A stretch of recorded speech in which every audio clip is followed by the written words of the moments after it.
শারীরিক কসরতের কারণে আপনার ঘুমটা ক্লিয়ার হবে এবং আপনার ক্ষুধা বাড়বে, খাবার রুচি বাড়বে।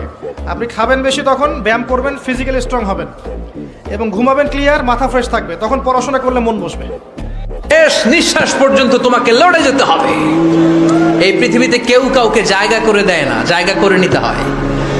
এই পৃথিবীটা, the life is not a bed of roses. এটা ফুল বিছানো কোনো ফুল সজ্জা নয়, এটা কণ্টকাকীর্ণ। কেউ আপনার স্পেস করে দিবে না, কেউ আপনাকে সুযোগ করে দিবে না, কেউ আপনার জায়গা করে দিবে না, বরং আপনি জায়গা করে নিলে টাইনা নিচে নামাবে। কথা বলেন।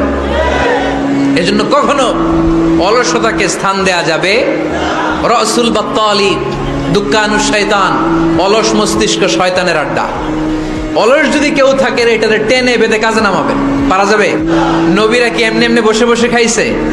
কঠিন পরিস্থিতিতেও নবীরা পরিশ্রম করে উপার্জন করা লেগেছে, ঠিক কিনা?